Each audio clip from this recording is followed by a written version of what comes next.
안녕하세요. 오늘도 사연살롱을 찾아주셔서 감사합니다. 결혼 5년차 여성이에요.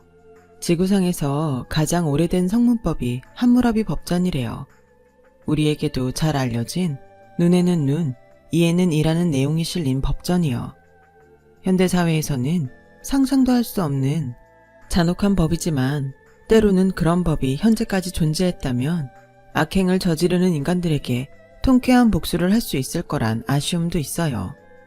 TV만 틀면 나오는 흉악범들, 힘없고 가난한 사람들을 속여 목숨 같은 돈까지 빼앗는 사기꾼들, 돈 있고 힘 좀 있다고 갑질을 생활화하는 되먹지 않은 인간들, 그리고 제 손톱 밑에 상처만 아픈 줄 알고 타인의 고통도 자기 편한 대로 이용하려 드는 제 시댁 식구 같은 못돼 먹은 인간들한테 정의 실현을 할 수 있었을 텐데 하고 말이죠.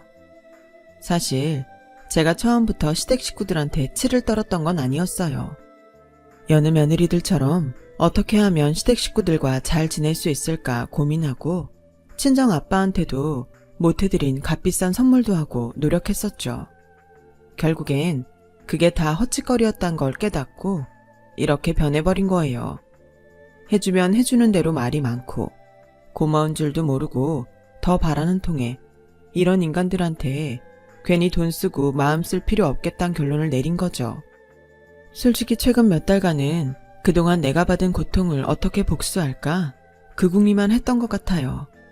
미친 척하고 시어머니를 상대로 맞붙어 싸워볼까, 버르장머리 없는 시누이 머리채 잡고 패버릴까, 별의별 생각을 다 해봤지만 그 정도론 성이 안 차겠더라고요. 그때 언젠가 들었던 말이 떠올랐어요. 세상에서 가장 잔인한 복수는 상대가 궁지에 몰렸을 때 희망을 끊는 거다. 희망이 없으면 살아도 사는 게 아닌 거니까요. 결혼 5년차 주부의 복수 열전을 들려드릴게요. 저는 어린 시절을 해외에서 보냈어요. 대기업에 다니시던 아빠 근무지가 바뀔 때마다 우리 가족은 세계 각지로 이사를 다녀야 했거든요.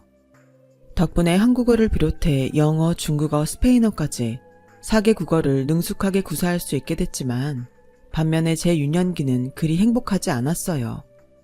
인종차별부터 갖은 텃세까지 하루도 마음 편할 날이 없었거든요.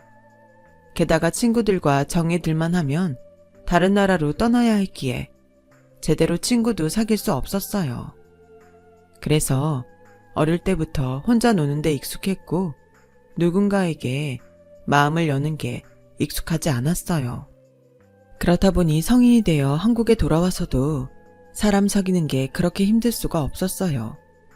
해외에 있을 때는 굳이 직장 동료와 친분까지 만들지 않아도 됐는데 한국 사회는 그렇지 않더라고요. 미국에서 대학을 졸업하고 거기서 인턴 생활을 하다 한국 기업에 취직한 저는 입사 초부터 사내 분위기에 적응을 못해서 어려움을 겪었어요. 남에게 먼저 다가서지 못하는 성격이 도도하고 건방지게 보였나 봐요. 웃겨? 지만 외국 생활했나? 하다못해 단기 어학연수라도 해외에서 생활 안 해본 사람이 어딨냐고. 재수없게 발음을 굴리고 지랄이야. 신입주제에 건방지게. 처음엔 제가 없을 때 흉을 보더니 시간이 지나자 아예 면전에 대고 흉을 보기 시작했어요. 그래도 이건 애교에 불과해요. 제가 하지도 않은 행동이나 사생활 방탕하다는 거짓 소문을 퍼뜨리는 사람에 비하면 말이죠. 남자 직원들과 얘기라도 나누면 외국에서 오래 살아서 그런가 성생활이 문란하다느니 정말 터무니없는 말까지 해댔어요. 직장 내 괴롭힘 문제로 정신과 치료를 받는 사람도 있다더니 조금 더 있다간 나도 그렇게 되겠다 싶어서 어렵게 들어간 회사를 내 발로 나왔어요. 퇴사 후 2달 정도 지나고 나니 앞으로 어떻게 살아야 할지 걱정도 되고 월세며 생활비 걱정도 됐어요. 당시 저희 부모님은 미국 생활이 정리가 안 돼서 저 혼자 한국에 나와 있었거든요. 누구한테 도움받을 처지도 아니라서 서둘러 새 직장을 구해야만 했어요. 그렇게 구하게 된 게 유학원이었어요. 다양한 국가에서 오랜 외국 생활을 경험했던 게 장점이 되는 곳이었죠. 저만큼 다국어를 할 줄 아는 직원이 없었던 터라 원장님은 제게 특별히 잘해주셨어요. 저희 부모님이 한국에 들어오시고 1년도 안 돼 엄마가 돌아가셨는데 장례식장 준비부터 납골당 선정까지 가족보다 더 세심하게 도와주셨죠. 그 고마움에 5년이나 결혼 생활을 이어왔던 것 같네요. 원장님은 처음부터 저를 며느리감으로 점 찍었다고 하더라고요. 내 자식들한테 유학원 물려주려고 지금까지 열심히 키웠더니 아들이고 딸이고 안 하겠다고 난리네? 그냥 돈으로 달래. 그러니 어쩌겠어. 어학원 맡아줄 똑똑한 며느리한테 물려주든가 해야지. 그래서 말인데 수진씨, 우리 아들이랑 한번 만나볼래? 난 자기가 내 며느리로 들어왔으면 좋겠는데 말이야. 그렇게 원장님 소개로 저는 남편과 선을 보게 됐어요. 사진과를 졸업한 남편은 친구와 함께 스튜디오를 운영하고 있었어요. 운영 상태가 그리 좋은 편은 아니어서 종종 시어머니가 적자를 메꿔주고 있었죠. 남편은 돈 많은 엄마를 믿고 스튜디오 운영을 설렁설렁 하는 것 같았어요. 자기 마음에 드는 일만 골라서 하는 것 같았죠. 남편의 장점은 솔직함이었어요. 그 솔직함에 반해 결혼까지 했지만 살다 보니 솔직함이라는 게 때로는 사람 속을 뒤집기도 하더라고요. 우리 엄마가 어학원 물려줄 테니 내 아들이랑 결혼하라고 그랬죠? 수진씨가 지금까지 5번째예요. 나랑 선본 유학원 직원 말이에요. 처음엔 다들 호기롭게 달려들었다가 2-3번 만나보곤 고개를 절레절레 흔들곤 나가 떨어지더라고요. 내가 재미없고 여자들이 좋아하는 빈말도 잘 못한다나요? 그래서 말인데요. 수진씨도 이 자리가 괜한 시간 낭비다 싶으면 지금 바로 가셔도 돼요. 엄마한테는 내가 적당히 둘러댈게요. 더는 엄마한테 시달림 안 받게 잘 말해줄 테니 걱정 말아요. 그런 걱정 안 해요. 원장님 소개로 나오긴 했지만 제가 싫었으면 안 나왔을 거예요. 그리고 난 아직 그쪽이 어떤 사람인지 잘 몰라요. 다른 사람들이 별로라고 했다고 해서 나한테도 그럴 거라는 보장은 없는 거잖아요. 난 내가 경험한 거 아니면 안 믿어요. 그러니까 오늘 하루는 같이 밥도 먹고 차도 마시고 얘기도 해봐요. 그리고 나서 별로면 그땐 내가 직접 원장님께 얘기할게요. 그렇게 첫 만남을 가진 우리는 그날 이후 몇 번 더 만났어요. 그동안 사람들의 거짓말에 치여 가슴앓이를 했던 저로서는 꾸밈없는 남편이 그렇게 편할 수 없었어요. 외국에서 오래 살다 와서 그런가 제가 빈말을 잘 구분 못했던 터라 오히려 남편의 직설적인 화법이 제겐 더 잘 맞기도 했고요. 남편도 그런 저와 코드가 잘 맞는다고 생각했는지 얼마 지나지 않아 먼저 사귀자고 대시를 하더라고요. 한국에 와서 처음 사귄 친구이자 애인인 남편 덕분에 저는 대한민국 곳곳을 여행할 수 있었어요. 남편이 촬영을 나갈 때마다 함께 따라다녔거든요. 사진을 하는 사람이라 그런가 지역별 뷰포인트를 귀신같이 알더라고요. 덕분에 인생샷도 꽤 건질 수 있었죠. 시어머니한테는 어떻게 비춰줬는지 모르겠지만 남편과 저는 연애하는 기간 내내 정말 행복했어요. 이성이 아니라 동성이었다면 절친이 됐을 정도로 죽이 잘 맞았거든요. 연애를 한 지 2년이 넘어서자 슬슬 결혼 얘기가 나오기 시작했어요. 물론 결혼을 닥달한 건 시어머니였죠. 어차피 할 결혼이라면 하루라도 일찍 결혼해서 남들보다 먼저 자리 잡는 게 낫지 않겠냐고 말이죠. 그 말이 틀린 건 아니었지만 제게는 그럴 수 없는 이유가 있었어요. 엄마가 돌아가시고 아빠 혼자 남은 상황에 저마저 시집을 가면 아빠가 너무 외로울 것 같았거든요. 그래서 망설이고 있었는데 아빠가 이런 제 마음을 눈치채셨는지 하루는 같이 술 한잔 하자고 하시더라고요. 그렇게 아빠를 따라 난생 처음 포장마차에 가게 됐어요. 소주에 오돌뼈, 꼼장어를 안주 삼아 아빠랑 소주잔을 기울였어요. 네 엄마랑 연애할 때 포장마차에 자주 들리곤 했었다.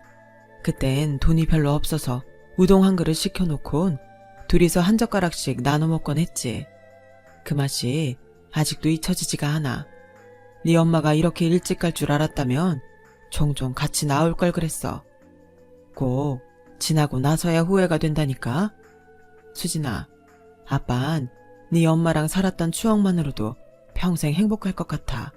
그러니까 아빠 걱정 말고 너도 이제 네 행복을 찾아가. 그래야 나중에 혼자 남아도 외롭다는 생각이 안 들 거 아니니. 아빠한텐 아빠 인생이 있고 너한텐 네 인생이 있는 거잖니. 부모 자식간이라고 해도 그건 함께 공유할 수가 없는 거야.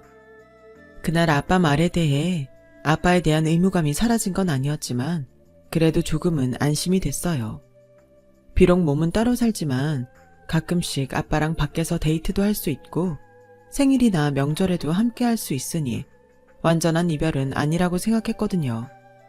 시댁이나 저희 집이나 사는 형편이 괜찮은 편이어서 다른 사람들처럼 혼수 문제로 얼굴을 붉히거나 하지는 않았어요. 아빠는 하나뿐인 딸이 결혼한다고 양껏 챙겨 보내주려고 하셨고 시댁에서는 오히려 그럴 필요 없다며 마다하는 형국이었어요. 다만 어머님이 지나가는 말로 시댁에 들어와 살면 좋겠다는 말을 하셨는데 남편도 저도 처음부터 분가를 계획했던 터라 모른 척 넘겨버렸죠. 어머님도 더는 분가에 대해서 말을 안 하셔서 조용히 넘어갔어요. 그런데 결혼하고 처음 맞는 명절 때 또다시 그 얘기를 꺼내시더라고요. 너도 알다시피 내가 신장이 나빠서 언제 어떻게 될지 모르잖니? 딸이라고 하나 있는 건 낮이고 밤이고 밖으로 나다니기만 하지. 지 엄마 챙길 줄도 모르고 말이야. 35세 남편 앞세워 보내고 이날 이때까지 자식만 보고 살았는데 덕고 너인처럼 죽으면 얼마나 억울하겠니? 니들 내외가 들어와 살면 집도 북적일 테니 사람 사는 냄새도 나고 고독사 할 걱정도 없고 좀 좋니? 나 이거 진심이다. 허투루 듣지 마. 결혼한 지 이제 겨우 3개월이 막 넘어가는 시점에 합가 얘기를 꺼내시니 왠지 뒤통수 맞은 기분이었어요. 진작 강하게 말씀하셨으면 저희도 나름대로 생각을 했을 거 아니에요. 기껏 혼수 채워 집까지 다 꾸몄는데 이제와 이러시면 어떡하나 야속한 마음이 컸어요. 그건 남편도 마찬가지였나 봐요. 엄마, 사람이 왜 그래? 그렇게 합가를 바랬으면 진작에 그러자고 말할 것이지. 집 구하고 혼수 채울 땐 아무 말 없다가 이제 와서 그러면 우린 어떡하냐고. 합가를 해도 당장은 안 되니까 주영이한테 일찍 들어오라 그래. 기집애가 고등학교 졸업한 지가 언젠데 대학도 안 가고 그렇다고 취직도 안 하고 놀러만 다녀. 엄마, 남의 집 자식 유학 보내는 것만 신경 쓰지 말고 엄마 딸이나 챙겨. 저래서 나중에 뭐가 되겠어? 불똥이 신우이한테 튀는 바람에 합가 얘기는 거기서 끝이 났어요. 덕분에 저는 가슴을 쓸어내렸죠. 당장 합가는 힘들지만 어머님 말씀도 틀린 건 아닌 것 같아서 전보다 시댁에 자주 드나들며 어머님 건강을 챙기려고 노력했어요. 신장 안 좋은 사람한테 좋다는 약도 구해드리고 어머님이 무리하지 않도록 유학원 업무도 제가 더 맡아서 했고요. 우리는 나와 살면서 신우이한테만 어머님 부양을 떠넘기기 싫어서 내가 좀 더 움직이자 싶었거든요. 그런 모습을 보이면 신우이도 조금은 느끼는 바가 있을 거란 생각도 했고요. 하물며 남인 저도 이렇게 하는데 딸이 안 하랴 싶었는데 안 하더군요. 제가 해다 준 밑반찬을 먹어보곤 짜니 다니 투정만 많고 어머님이 집안일 하시기 힘들까봐 퇴근 후 장 봐서 시댁에 찾아가면 왜 연락도 않고 불쑥불쑥 집에 찾아오냐고 성질을 부리기 일쑤였어요. 그러면서 지가 갖고 싶은 물건이 있을 때면 제 팔에 찰싹 달라붙어선 혀 짧은 소리까지 해대며 이것저것 요구하기 일쑤였죠. 제 남편한테 그랬다간 욕이나 먹고 혼날 게 뻔하니까 저한테 그러더군요. 어지간하면 사주곤 했는데 점점 요구하는 것들 가격이 상식을 초월한 것들이라 저도 더는 안 되겠다 싶어서 거절을 했더니 이러는 거예요. 언니, 솔직히 우리 엄마 죽으면 유학원 언니가 꿀꺽 할 거잖아요. 그럼 나한테 이 정도는 해줘야 되는 거 아니야? 게다가 언니 시집 올 때 나한테 딸랑 정장 한 벌밖에 안 해줬잖아요. 다른 집들은 시누이한테 명품백 정도는 당연히 해온다던데 언니 너무 날로 먹으려 드는 거 아닌가? 언니, 자꾸 이런 식으로 나오면 나 엄마한테 말해서 유학원 내가 맡겠다고 하는 수가 있어요? 나이도 어린 기집애가 얼마나 싸가지 없는지 말을 해도 요따구로 하지 뭐해요. 잘 됐네. 안 그래도 어머님이 자식한테 유학원 물려주고 싶다고 노래를 하시는데 그거 아가씨가 물려받아서 해요. 그러려면 지금부터라도 유학원에 나와서 일부터 배우세요. 어머님 몸도 안 좋으신데 가족이 똘똘 뭉쳐서 유학원 이끌어 가야죠. 일 배우고 나중에 유학원을 갔든 말든 알아서 하라고요. 참다 못해 속에 있는 말 좀 했더니 그걸 지 멋대로 편집해서 어머님께 고자질을 했더라고요. 팔은 안으로 굽는다고 결혼 전에는 저한테 그렇게 잘해주시던 시어머님은 제가 자기 딸한테 듣기 싫은 소리 좀 했다고 직장에서 별것도 아닌 일로 저를 엄청 갈구셨어요. 그리곤 제가 해다 드린 밑반찬을 보란듯이 제 앞에서 음식물 쓰레기통에 쏟아 부으셨죠. 그 일이 있고부터는 시댁에 반찬을 싸다 나르는 일을 그만뒀어요. 퇴근길이고 쉬는 날이고 시댁에 들리는 일도 그만뒀고요. 옹졸한 행동이었지만 사람이 마음이 그렇잖아요. 가는 게 있으면 오는 게 있어야 하는데 오는 게 없을 망정 타박은 말아야죠. 그렇게 시댁에 거리를 두고 지냈는데 생각지 못한 일이 벌어졌어요. 어머님이 병원에 입원하신 거예요. 만성 신부전증이라서 작년부터 투석을 시작했는데 투석 튜브를 삽입한 부위에 염증이 심해서 치료를 받을 겸 검사를 받기 위해서였죠. 담당 의사 선생님은 신부전증 환자가 투석으로 버티는 데는 한계가 있으니 신장 이식을 고려해야 할 거라고 말씀하시더라고요. 그 말을 들은 시어머니는 위기감을 느끼셨는지 저희 내외와 시누이한테 이식이 적합한지 검사를 받아보라고 닥달하셨어요. 그러자 남편이 그러더라고요. 엄마, 나랑 주영인 그렇다 쳐도 이 사람한테까지 검사를 받으라고 하면 안 되지. 본인 의향도 안 묻고 말이야. 그리고 장인어른이 이 사실을 아시면 뭐라고 하시겠어? 왜 귀한 남의 집 딸 신장까지 넘보고 그래? 내 집에 시집 왔으면 며느리도 내 자식인데 당연히 시애미 위에 신장 정도는 떼줄 수 있지. 뭘 그래? 시부모는 부모가 아니라더냐? 아픈 부모 앞에서 네 부모 내 부모 따지는 게 말이 되냐고. 수진아, 내 말이 틀렸니? 솔직히 내키지는 않았어요. 하지만 그 자리에서 싫다고 말할 자신도 없었죠. 그래서 아무 말 않고 있었더니 엄마, 올케 언니는 싫은가 본데? 유학원 준다 그럴 땐 방실방실 웃더니 신장 떼달라니까 똥 씹은 표정이잖아. 언니, 사람이 그러는 거 아니에요. 받은 게 있으면 주는 것도 있어야지. 내 참 기가 막혀서 내가 언제 유학원 달랬어요? 자기들 멋대로 준이 많이 해놓곤 신장 안 대준다고 난리더라고요. 솔직히 저요, 그깟 유학원엔 1도 관심 없어요. 전 직장 그만두고 당장 생활비 벌 생각으로 시작했던 일이지 평생 직장으로 생각했던 건 아니니까요. 그런데 툭 하면 마치 제가 유학원 받으려고 혈안이 된 사람처럼 몰아가니까 정말 기분 더러웠어요. 결국 그날 저도 적합도 검사를 받았고 얼마 뒤 결과가 나왔어요. 그런데 놀랍게도 시어머니와 피 한 방울 안 섞인 제가 가장 적합한 걸로 나왔지 뭐예요. 심지어 혈액형도 같았고 말이죠. 그러자 시어머니는 마치 저를 간 빼먹을 토끼 보듯 했어요. 그 눈빛이 소름 끼쳐서 점점 더 시댁과 멀리하고 싶더라고요. 여우 같은 시누이는 좋아서 아주 신이 났더라고요. 내가 아니라서 다행이다. 언니라서 말이야. 난 아직 시집도 안 갔는데 몸에 칼자국 나면 큰일이잖아? 비키니도 못 입고 말이야. 올케 언닌 이미 결혼한 몸이니까 몸에 칼자국 나는 거 상관없잖아. 시어머니한테 신장 떼주고 얻은 상처인데 오히려 자랑스럽지 뭐. 언니, 신장 덕에 유학원 얻었네요. 그래도 따지고 보면 남는 장사지 뭐. 그깟 신장 팔아서 얼마나 한다고. 그 큰 유학원을 통째로 입에 넣는데 이보다 큰 이익이 어딨겠어요? 언닌 정말 우리 엄마한테 고마운 줄이나 알고 사세요. 그렇게 부러우면 아가씨가 신장 떼어드리지 그래요. 나보다 적합도는 낮아도 이식을 못할 정도는 아닌 거잖아요. 게다가 한 살이라도 젊고 싱싱한 신장이 더 좋지 않겠어요? 다행히 아가씨는 고등학교 졸업하고 이날 이때까지 집에서 놀았으니 직장에서 받는 스트레스도 없을 테니까 상태가 얼마나 좋겠어요?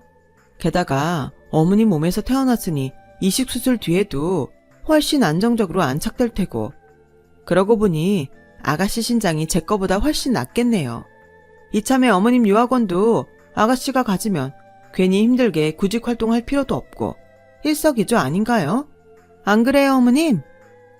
제 말에 어머님도 혹하는 눈치였어요. 그러자 시누이가 금방이라도 달려들 기세로 저를 노려보더군요. 집에서 부모 등골만 빼먹는 주제에 지 몸뚱아리는 그렇게 소중해야 하면서 남의 몸에 나는 상처는 대수롭지 않게 말하는 꼴이 얄미워 죽겠더라고요. 둘 다 됐다. 당장 이식수술을 받아야 하는 것도 아니니까 벌써부터 이러쿵저러쿵 떠들 필요 없어. 때 되면 그때 정해도 되니까. 어머님은 아주 장기 맡겨둔 사람처럼 당당하게 말하시더라고요. 그 모습을 보니 더더욱 주고 싶지 않다는 생각이 간절했죠. 그런데 안 좋은 일은 연이어 찾아온다고 친정 아빠와 동업을 하던 친구가 사업을 부도내고 야반도주를 하는 바람에 아빠가 그 빚을 고스란히 떠안게 되었지 뭐예요. 하루아침에 집이며 땅, 은행 잔고까지 모조리 날리게 되자 그 충격에 쓰러지고 만 거예요. 3일을 꼬박 중환자실에서 보내고 나온 아빠는 뇌경색으로 반신마비에 말도 잘 못하시고 정신까지 어눌하게 변해버리셨지 뭐예요. 주변에서 뇌경색은 한방병원에서 치료하는 게 좋대서 그 방면으로 꽤 유명한 병원으로 옮기긴 했는데 병원비가 생각보다 많이 비싸더라고요. 게다가 의료보험이 안 되는 치료와 시술들이 많아서 제가 가진 돈으로는 감당이 안 될 정도였어요. 하루아침에 친정도 망해버린 상황이라 돈을 구할 방법이 없었죠. 정말 간절한 그 순간 시어머니가 병원으로 저를 찾아오셨어요. 악마는 웃는 얼굴로 온다더니 시어머니는 세상 인자한 표정으로 저를 안아주시며 그러시더군요. 병원비는 걱정 마라. 우리가 남이니? 내 며느리 친정일이면 내일이나 진배 없는 거다. 그러니까 넌 아무 걱정 말고 아버님 쾌유만 빌면 돼. 전문 간병인 붙여줄 테니까 네 몸 상해가며 간병하지 말고, 긴 병에 효자 없다고 네 몸이 지치면 친정아버지 간병도 힘들어진다. 내 말 듣고 집에 들어가 좀 쉬어.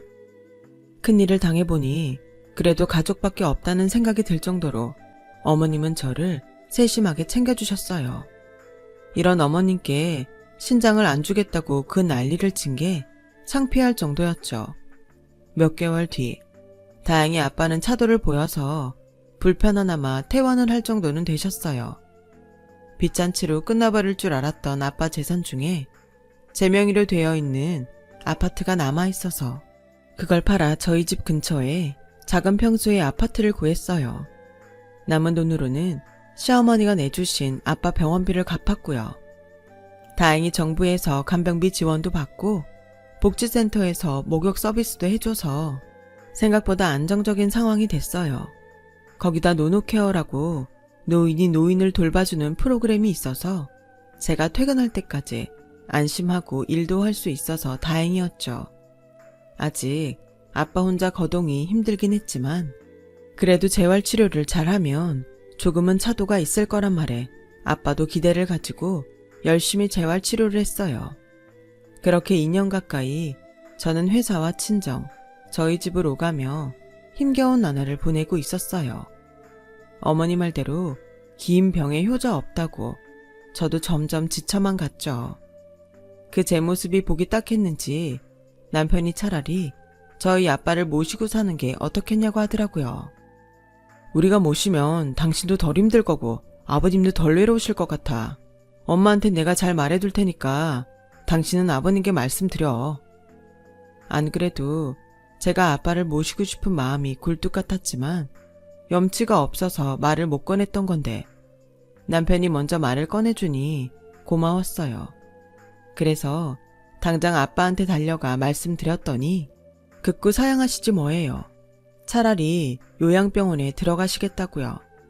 부모가 돼서 어떻게 시집간 딸 발목을 잡겠냐며 싫다고 말이에요. 사위 집에 들어가 살 바에야 내가 요양병원에 들어가 사는 게 훨씬 마음이 편할 것 같다. 도우미 아주머니가 그러는데 요즘은 요양병원 시설이 그렇게 좋다는구나. 같은 연배 친구들도 사귀고 간호사도 상주해 있으니 마음도 편하고 길게 생각 안 해도 이게 낫겠다 싶어. 그러니 내 뜻을 잘 따라줬으면 한다. 아빠는 끝까지 고집을 꺾지 않으셨고 그렇게 요양병원에 들어가셨어요. 솔직히 아빠가 요양병원에 들어가시고 전보다 많이 편해진 건 사실이에요. 처음엔 내 부모 남의 손에 맡기는 것 같아서 양심의 가책을 느끼기도 했지만 병원에 찾아가 시설과 의료진을 보니 오히려 그동안 내가 괜한 고집을 부렸던 게 아닐까 후회가 되더라고요. 그렇게 아빠 일도 안정이 되어가고 다시 일상으로 돌아가게 된 어느 날 시어머니가 입원을 하게 됐어요. 그동안 투석을 받아오셔서 몸도 많이 붓고 무엇보다 몸이 더는 견디지 못하는 상황이 된 거예요. 담당 의사는 당장이라도 이식 수술을 하시는 게 좋겠다고 하더라고요. 그러자 또다시 누구를 공여자로 할 것인지에 대해 논쟁이 일었죠. 당시 남편은 남미로 촬영을 떠난 상태라 신우이랑 저 둘 중에 선택을 해야 하는 상황이었어요. 당연히 시어머니와 신우이는 제가 맡아주기를 바라는 눈치였죠. 어머님, 죄송하지만 저희 아빠 문제도 있고 제가 당장 몸을 못 움직이면 곤란한 일이 많아요. 하필 그이도 촬영 떠나고 없어서 저 대신 아빠를 부탁할 수도 없잖아요. 언니, 그게 이유가 된다고 생각해요? 사돈어른 전 재산 잃고 쓰러지셨을 때 누가 달려가서 일 처리해줬어요. 그 많은 병원비 누가 내줬냐고요. 그런데 받을 건 다 받고 이제 와서 신장 주기 싫다고 이러기에요? 그럼 애초에 받지를 말았어야죠. 비록 그 돈을 다 갚아드리긴 했지만 어려울 때 시어머니가 도와주신 건 사실이라서 할 말이 없었어요. 내가 네 신장 받자고 그 돈 내줬던 건 절대 아니다. 그런 일이 없었더라도 난 그 병원비 내줬을 거야. 그런데 며느라, 나도 사람인지라 죽고 싶지 않구나. 아무리 의료기술이 좋아졌다곤 해도 남의 장기를 꺼내다 내 몸에 붙이는 일 아니니? 수술 후에도 후유증이나 이상 증세가 나오기도 쉽고 그래서 조금이라도 적합한 장기로 수술을 받고 싶은 것 뿐이야. 내 친정 아버님이 걱정이라면 내가 얼마가 들더라도 잘 챙겨 드릴 테니 걱정 말아라. 내가 이렇게 부탁하마. 어머님의 간곡한 부탁에 결국 제가 공여자로 나서기로 했어요. 피검사를 하고 콩파, 초음파, CT, 그 밖에 폐, 유전자, 위 내시경 등 여러 가지 검사를 했고 사회복지사랑 상담도 진행했어요.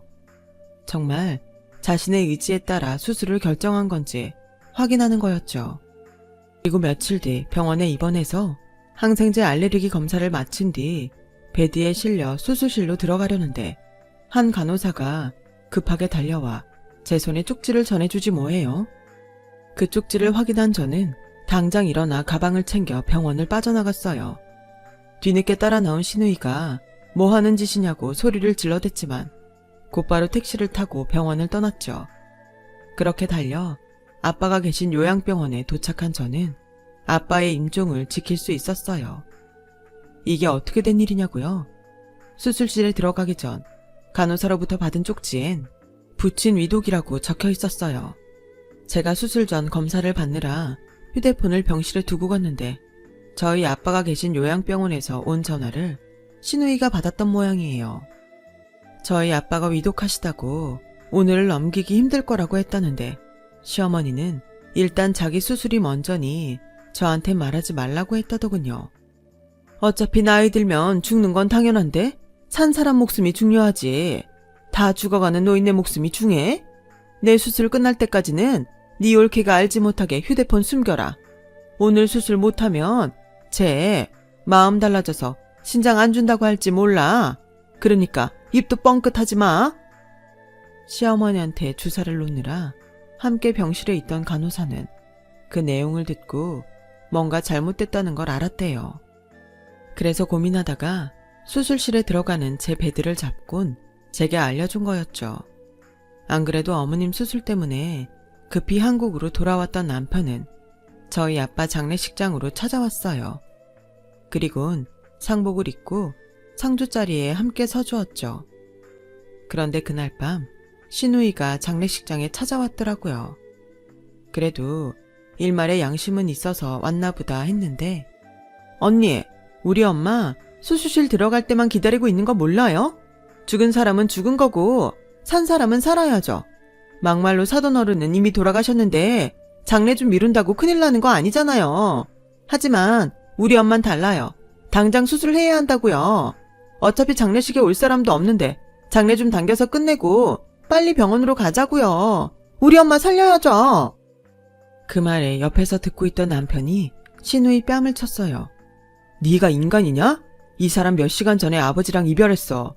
너한테 엄마가 중요한 것처럼 내 와이프한테는 아버님이 중요해. 엄마 신장 이식? 그걸 왜 이 사람이 해줘야 되는데. 그건 너랑 내가 알아서 할 일이니까. 그러니까 건방 떨지마 이 기집애야. 남편은 신우이를 질질 끌다시피 해서 장례식장 밖으로 내던졌어요. 장례가 끝나고 저는 남편한테 이혼을 하자고 말했어요. 남편이 싫어서가 아니라 더는 시댁 식구들 얼굴을 보고 살 엄두가 나지 않았거든요. 저를 통해 그동안 엄마와 여동생이 제게 저지른 일들을 전해 들은 남편은 울먹이며 도장을 찍어주었어요. 자기 명의로 되어 있는 집도 제게 양도해 주었고요. 이 사실을 안 시어머니는 제게 전화에 길길이 뛰었어요. 그리고는 통화 말미에 그러더군요. 그 집을 주는 대신 신장을 내놓으라고요. 그 말에 뚜껑이 열린 저는 시어머니와 시누이를 상대로 소송을 걸었어요. 이기고 지는 건 상관없이 시어머니가 어떤 인간인지 알리는 게 목적이었죠. 그런데 생각지도 않았던 남편이 증인을 서주겠다고 나섰지 뭐예요. 거기다 그날 통화를 들은 간호사도 증언을 해주어서 저는 소송에서 승소할 수 있었어요. 그 일 이후 남편은 어머님과 의절을 하게 됐고 스튜디오를 정리한 돈으로 캠핑카를 샀다고 하더군요. 전국을 돌며 노인들의 영정사진을 무료로 찍어드리는 일을 하겠다고요. 시어머니는 병세가 더욱 악화돼 당장 수술을 받지 않으면 안 되는 상황이 됐는데 신우이는 수술 자국 생기면 평생 비키니는 입을 수 없다며 절대 자기 신장을 못 내준다고 뻗대고 있다더군요. 자기 엄마가 죽는데도 말이죠. 시어머니는 알까요? 자신의 악행이 돌고 돌아 자신에게 칼이 되어 돌아왔다는 사실을요. 그걸 알았다면 인생 그리 살지는 않았겠지만 말이에요. 그래서 인생은 선하게 살아야 하는 모양입니다. 지금까지 제 사연을 들어주셔서 감사합니다. 사랑하는 가족과 항상 건강하시고 행복하세요. 여러분, 사연 댓글에 응원과 현명한 조언 부탁드려요. 좋아요와 구독은 저에게 큰 힘이 됩니다. 오늘도 좋은 일 가득하세요.